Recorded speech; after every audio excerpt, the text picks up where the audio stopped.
Hey, it actually worked. I've been trying to beat out that intro for the longest. What's up, guys? Welcome back to my channel. So this episode is going to be all about information. We've went through. Hang on, I just got me some cookies for this episode, guys. We just went through the Carrington Villa. No, because we went and did an information video before Carrington Villa. We went through Chicago, G5, and all three Area 51s without going to information. So, let's go up here to Carrington Institute. Let's go check some information out, shall we? First off, we're going to go look at some information on our different locations, places that we've been. Means that we got to get down here to the hangar.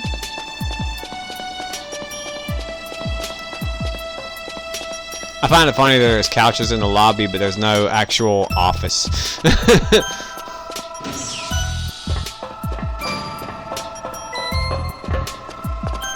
Alright. What do you want? Hiya. I just cleaned up, so don't make a mess. Alright. There we go. So we know about the Institute, Lucerne Tower, the basement and the bottom of Lucerne Tower,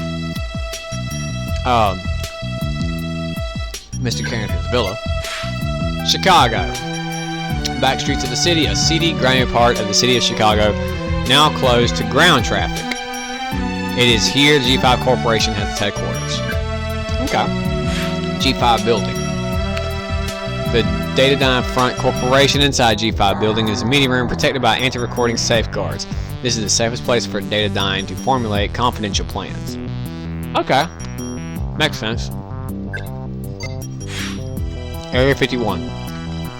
This section of extensive facility known as Area 51, based in the foothills around Groom Dry Lake. Exterior helipads and communication towers hint at the size of the complex beneath ground level. Alright, and then the rest of that we'll get to as the game progresses. Hang on just a minute. Let's see if there's anything else down here. Alright, the vehicles. We've already seen the jump ship. Small, fast, highly maneuverable agent deployment craft designed for use in urban areas. Can be either computer controlled or remote piloted. Has enough room inside for 3 to 4 agent plus equipment. Hover crate. We already know about that. The hover bike. Hey, we remember that thing from the Datadyne building. Keeps the place clean and tidy. Tends to have access to all areas of the building. Agents are advised to leave such robots intact when possible. Okay. Hovercopter. Don't believe we've seen one of those yet. Urban patrol and suppression vehicle. Oh yeah, remember that thing that shot at us in around the G5 building? A combat robot designed for urban warfare, uses anti-grav unit to hover, heavily armed and shielded. Often used to keep out unwanted visitors due to shoot first and don't ask questions later. Alright. A51 Interceptor, robotic variant of the hover bike. More powerful anti-grav and turbine units, can reach Mach 2 with ease and yet cruise for hours at a walking pace. Although quite well armed, it relies on maneuverability more so than shielding. Hey, we saw those things when we broke into Area 51. Okay. The Mayan vessel. Designed to carry a single Mayan pilot, passenger would find themselves cramped, human passenger even more so. And that's what we bailed out of Area 51 with. The Skadar shuttle. We haven't come across anything called Skadar yet, so we'll save that for a later date. Alright, so let's ease up this way. Let's see, the information hub is right next to Joanna's office. We'll come back to the firing range later.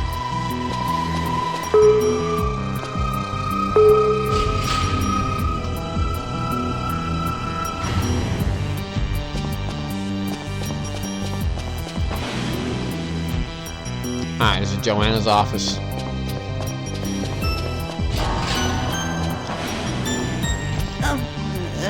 Hi.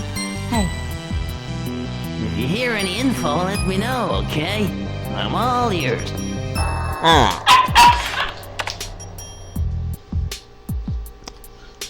We know who Joanna Dark is and Daniel Carrington.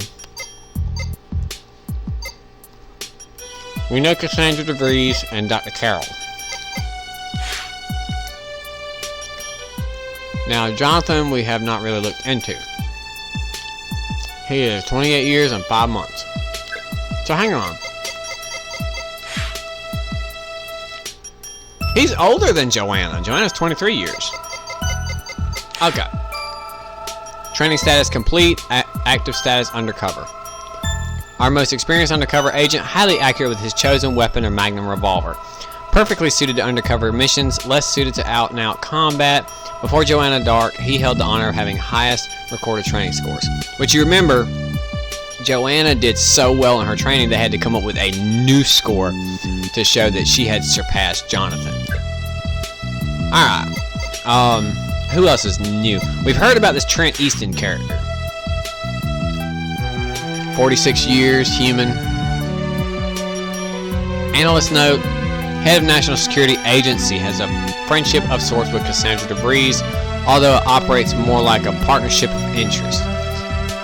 He will tend to do what Cassandra says, possibly because although he has a dominant personality, it is not as dominant as hers. Figurehead for some of the rogue elements in the NSA. So what is the head of the NSA doing with the CEO of a major weapons company? And what is he doing well, NSA could have ties to Area 51, so that would explain why Mr. Easton, or Director Easton, is the head guy in charge there. Let me see. That's the guy in the white coat. Name, Mr. Blonde. Age unknown. Race, Skadar disguised. This is a Skadar warrior lurking within a holographic projection of a striking blonde human male in his late 20s. The oral modulation unit gives this Skadar a precise, persuasive, intelligent voice. It is a propaganda and manipulation tool for the Skadar, an unusually subtle one. So hold up, that dude ain't even human, and he was at the meeting with the G5. This begs the question of who are the Skadar?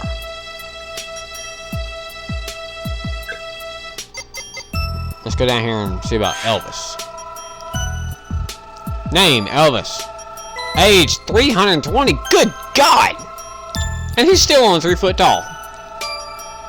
No, he's a male man. Alright. Alien from the Mayan race, he is a protector or a bodyguard for the Mayan ambassador who travels to Earth at Daniel Carrington's request. Protectors are trained to excel in the use of an assortment of weaponry. Elvis is a terraphile, finding Earth and everything about it fascinating.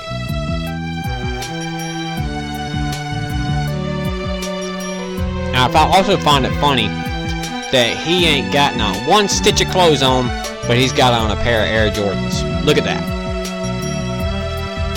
And this game was made before Air Jordans came out.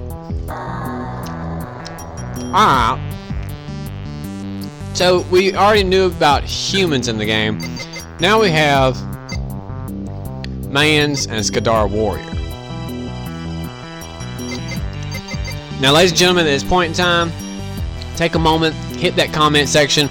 Anybody that wants me to hit these sections, because all these sections are super long. So if you want me to hit these sections and allow you to read them, take a look at them, let's see what it's about, just leave it in the comment section and I'll make a special video just about that. But for right now, I'm trying to keep my runtime on this particular video down.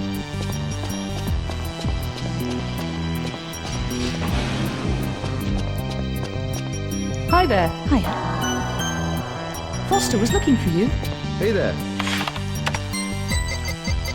So it looks like Yeah, I've completed training with all of the devices. Alright, ladies and gentlemen, on to the shooting range. Everybody loves guns, right?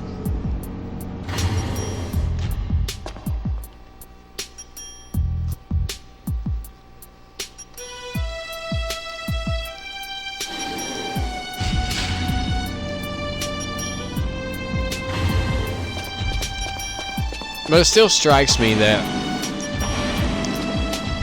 aside from humans, now we got to worry about Mayans and Skadar, whatever the Skadar are. We've seen the Mayans, and Mayans seem to be pretty friendly for the most part. All right. Ah, a Star Agent. Hi. I'm sure I don't need to tell you what to shoot at.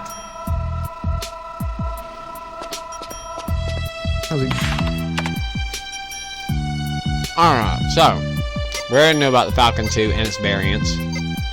The MagSec 4. State-of-the-art military pistol largely used by peacekeeping forces. It's a pretty good looking pistol in my opinion. The DY357 Magnum. The Datadyne's most powerful handgun in the world.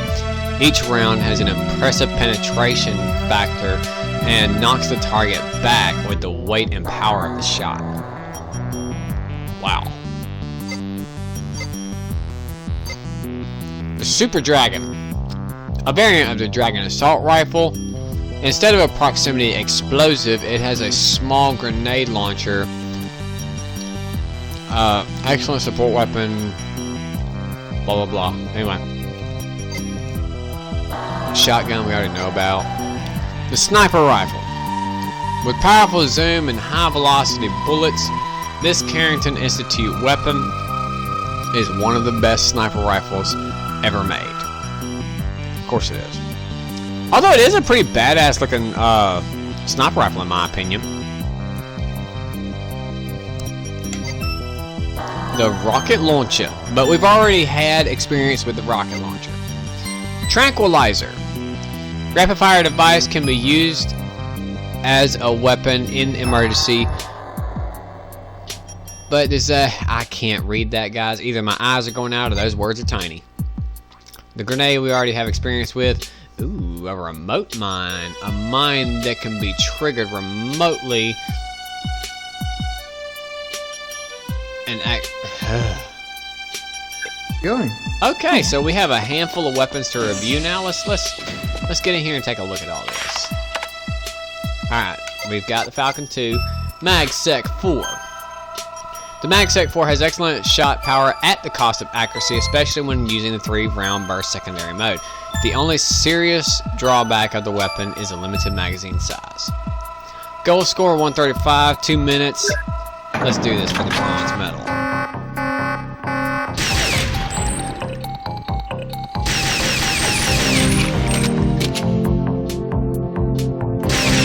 Oh, holy crap. If I could quit moving around, it would probably be a little bit more accurate. Alright, so according to this, 85% accuracy for short-range targets, 70 bullseye, 65 zone 1, 8 zone 2s. Alright. Silver medal, goal score of 135 in 2 minutes with 18 shots. Alright.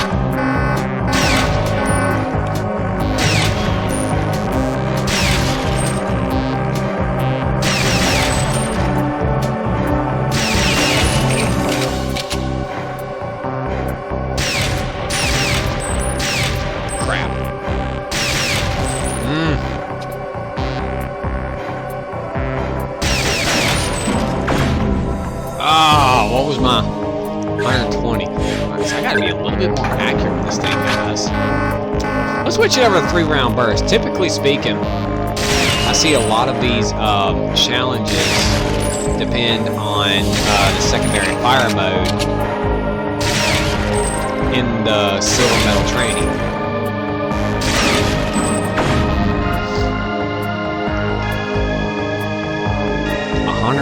37. What's my goal score? 135. Okay, so let's switch it back.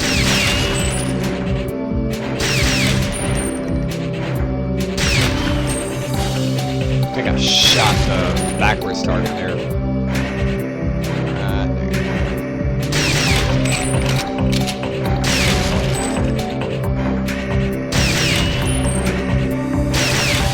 Crap.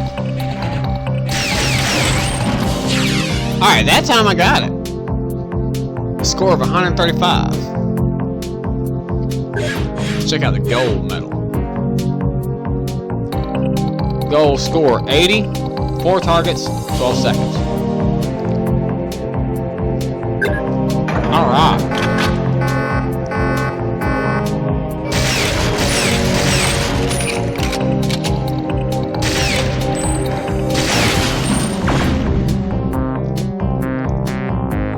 Score on the time. Alright, so I gotta get 80 points, 4 targets, 12 seconds.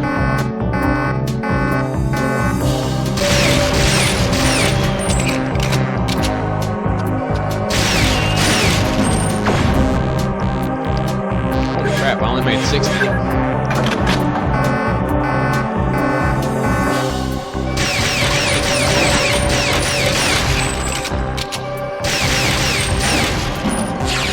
There we go.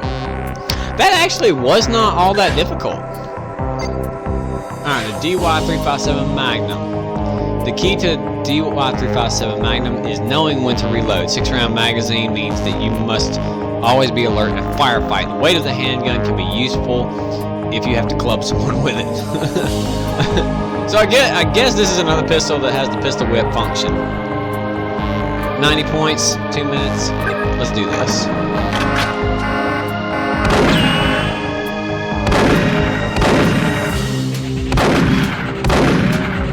Go ahead and reload right quick. And I absolutely love that it kind of gives a speed loader feel to it whenever you reload. 75. Ah, crap. They weren't joking about that, you know, constantly being on the lookout for your ammo count. 80, gotta do 80 points with 3 shots. Wait, hold up. Do what?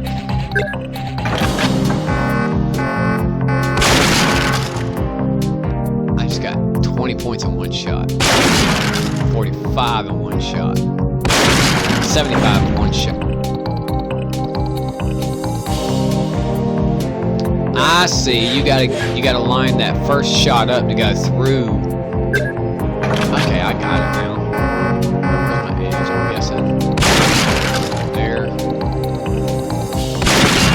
Right and right. Over just a little bit. See if that did it.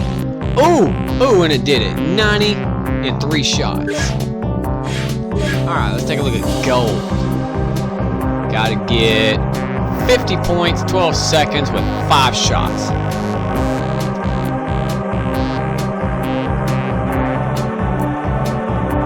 I'm not too happy about that time limit.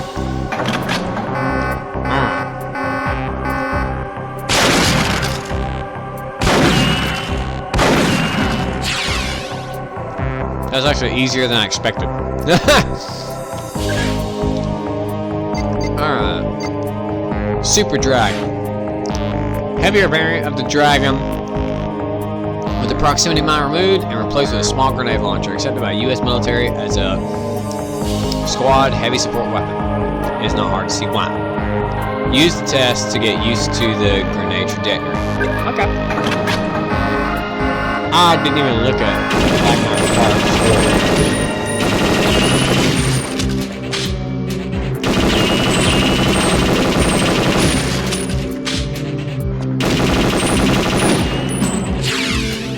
So I see that as it moved further back, the spray was a little bit more obvious as the targets kept moving back. Still reasonably accurate. Got destroyed 9 targets. Got 2 minutes with 9 shots.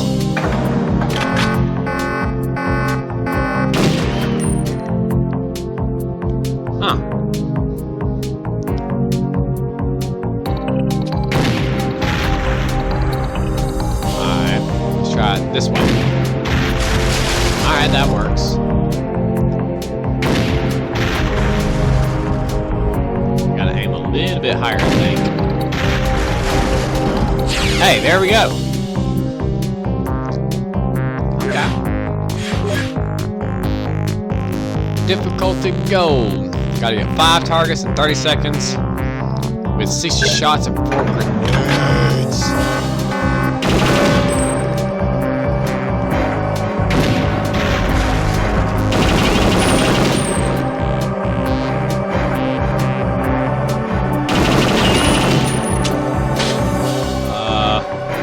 Crud. Oh, and I'm on a timer too.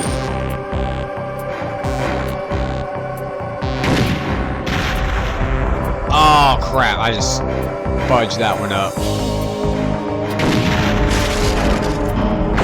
Yep. Alright, so the goal of the Super Dragon, there's no score, I just gotta destroy 5 targets. Alright, there's that one. Crap.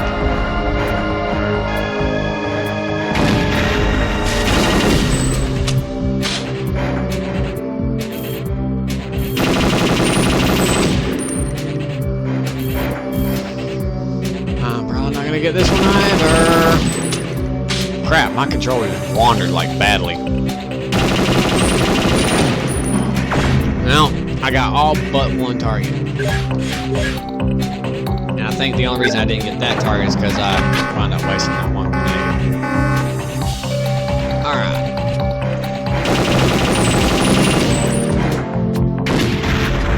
Ah!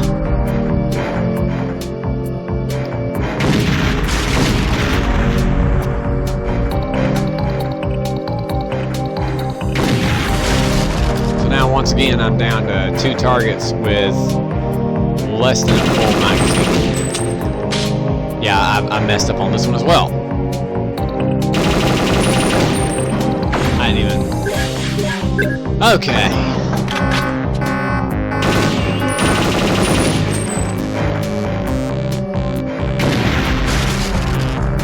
Come on.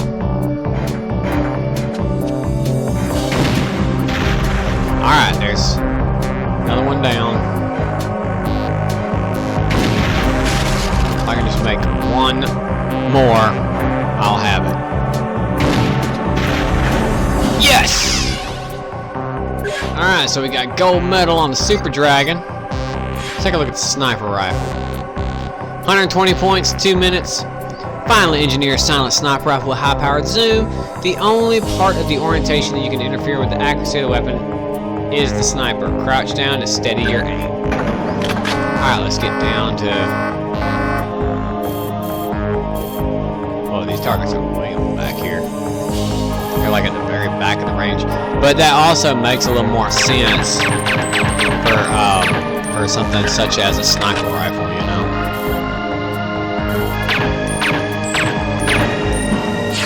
Okay, so that wasn't all that hard. Just a few shots down range.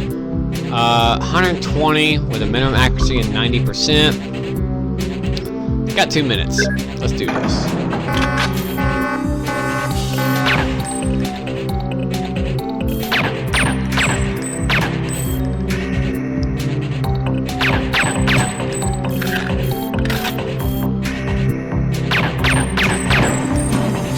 Again, not all that hard. I mean, it's a sniper rifle. Why would you need a minimum accuracy? 150 in 12 seconds with 15 shots. That means that I have to hit these shots exactly. Oh, crap. I have to hit these shots exactly perfect. And I only have, good grief. This one's going to be a little bit harder. Let me stand upright.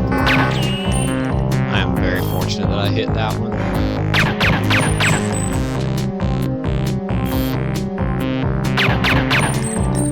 Ah, crap. Gotta reload. This one is going to be a little bit challenging because with weapons such as this, I'm usually... Ah! And I missed twice.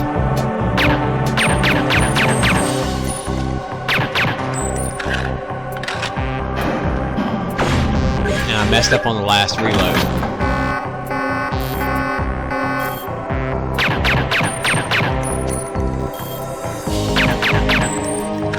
Come on, reload.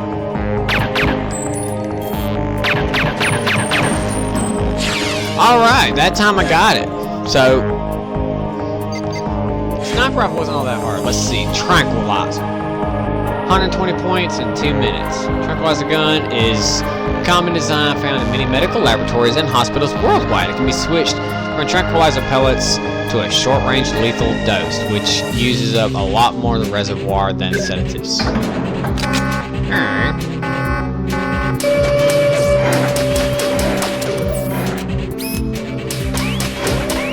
Okay. So it's long range. Well, long-ish range. I wasn't expecting, you know. Alright, for the silver. Gotta get 250 in 20 seconds. Crap. And it actually has a pretty short reload time for those of you that are keeping up.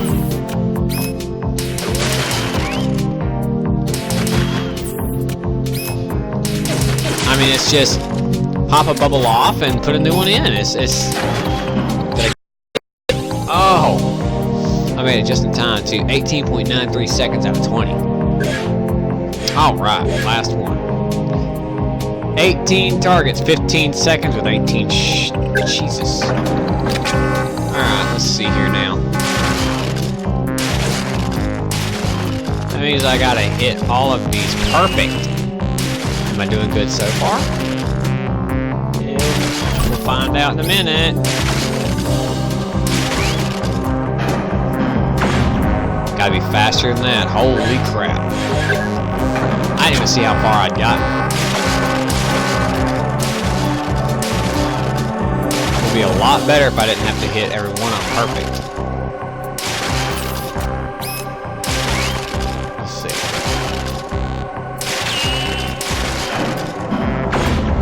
Holy crap. 105 points and 12 targets. So, ooh, I goofed up somewhere. Because that should have been 120.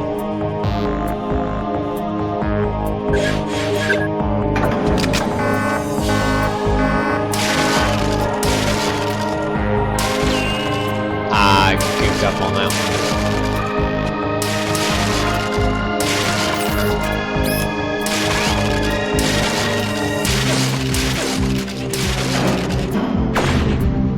This is going to be very difficult. 13 targets. I got to do how many?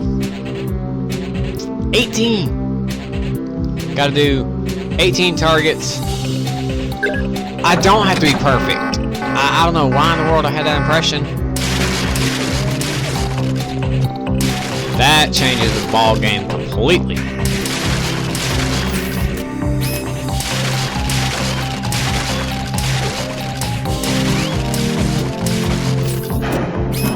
Holy crap. Alright, let's see. 2. And already I messed up. I missed one shot.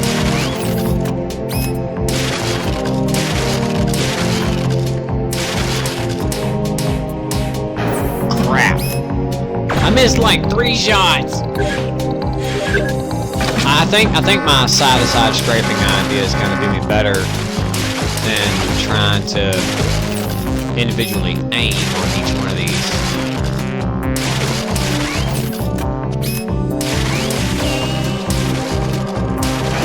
Ah! How many did I get? 16. If I just got 2 more.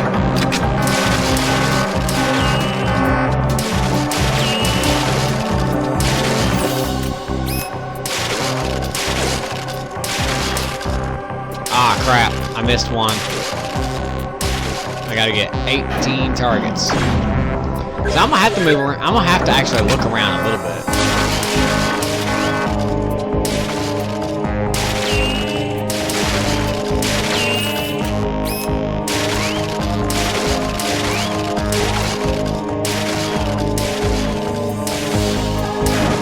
Ah! Yo, y'all that are like bragging about your quick scope or whatever in Call of Duty, y'all ain't got nothing on this, dude. This is legit hard.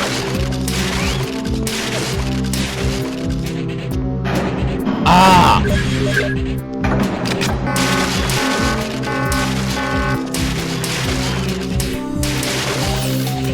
I missed one. So it doesn't matter if I go all the way down the line or what. I'm not gonna have enough. Ah!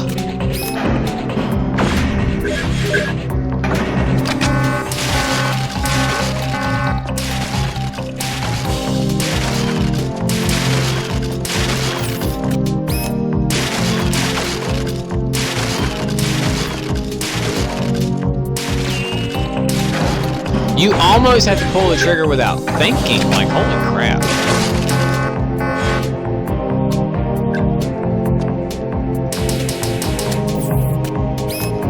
Just go ahead and shoot all my shots out. This one is going to be really hard, ladies and gentlemen. I may have to do a special episode on just this one.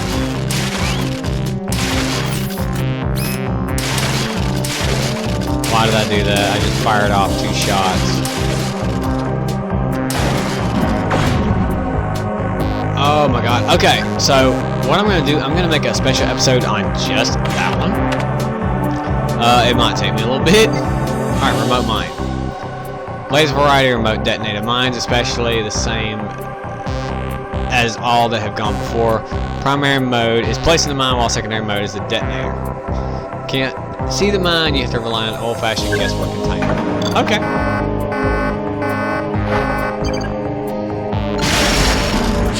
Pretty self-explanatory. Alright, let's check out silver. 4 targets with 4 mines. Okay.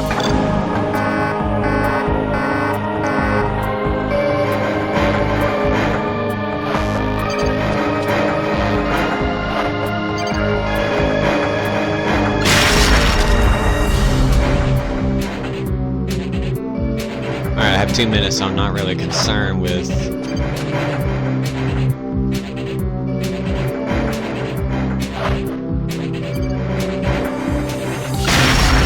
Okay.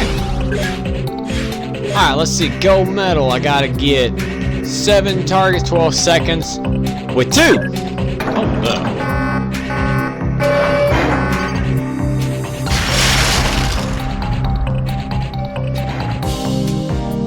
Alright, let me aim just a little bit higher.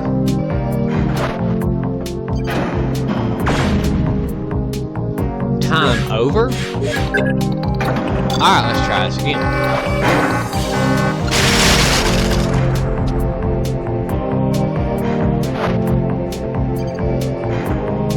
And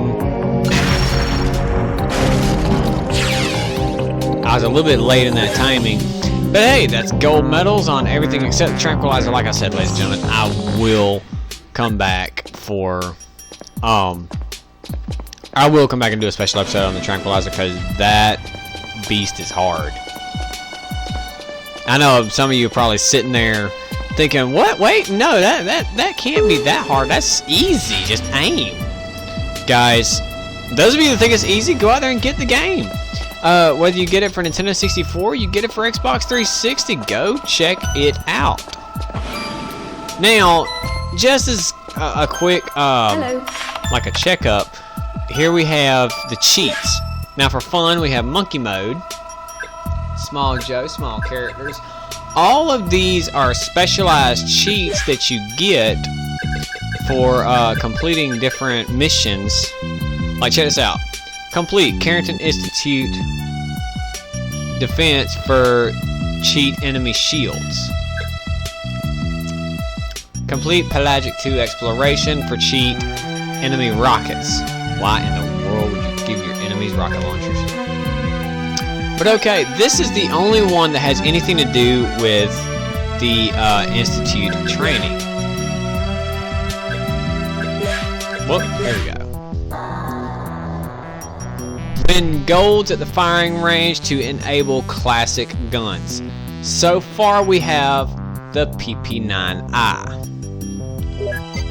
which by the way, when you enable a cheat in the game, you start the level with that. Classic Sight. For those of you that don't know, this game came from Rareware. It is a remade version of GoldenEye 007. And Classic Sight changes Joanna's green sight that fills up the whole screen in exchange for the little red sight that was in GoldenEye. So if all we have available is PP99, I'll show you that. I'll show you that in just a moment, ladies and gentlemen. Actually, no, I'll save that for another episode.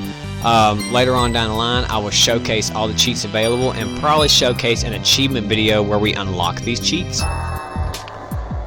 But for now, just kind of checklist that as you go through the game, of course, you're gonna unlock some of them, not all of them. Cause see, Area 51 rescue on perfect in under 7 minutes and 59 seconds, I think. That's for what did it say? Play as Elvis? Yeah, play as Elvis. Okay.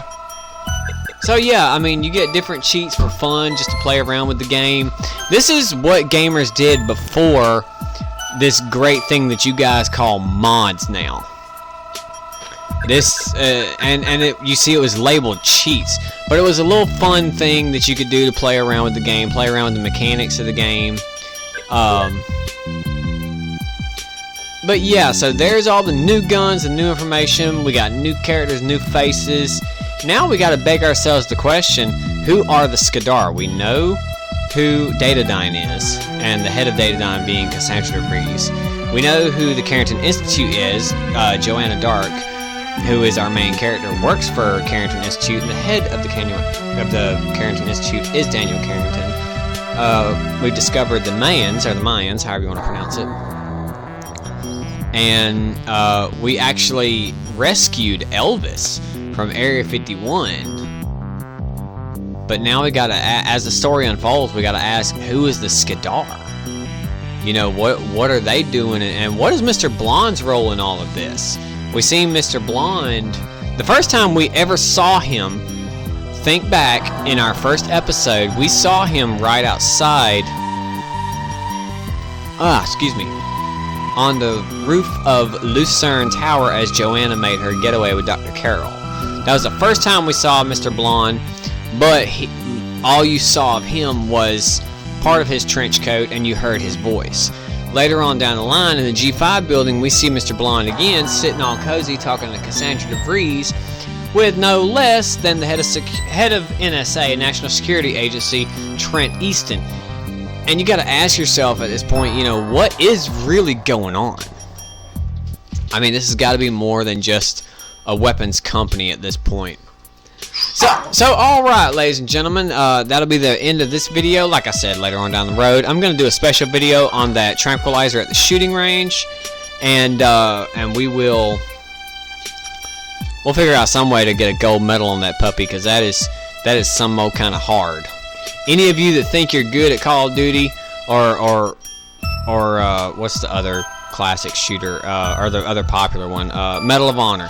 Any of you think you're good at Call of Duty, Medal of Honor, PUBG, or any of these other shooting games, pick this game up. Get you a Nintendo 64 for, I think I paid $75 for mine.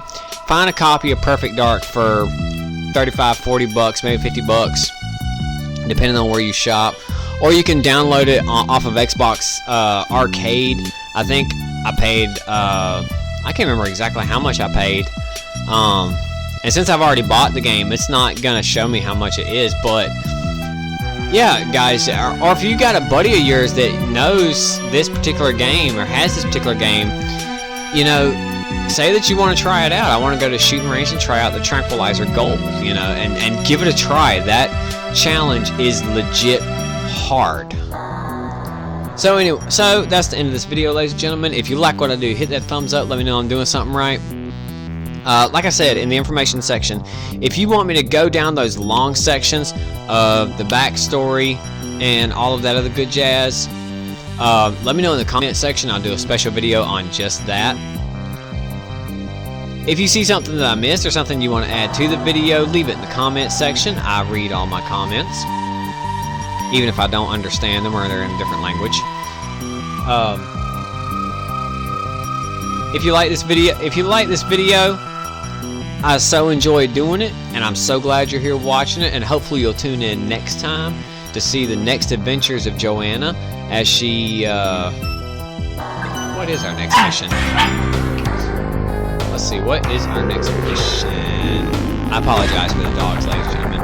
Air base. We'll see what Joanna accomplishes at the air base, and underneath it says something about espionage. So, some more spy games maybe. Tune in next time, you'll know for sure. Hit that subscribe button, turn your notification bell on. Next time I upload an episode, you'll be guaranteed to see it. So until next time, ladies and gentlemen, I am Christopher Lamar.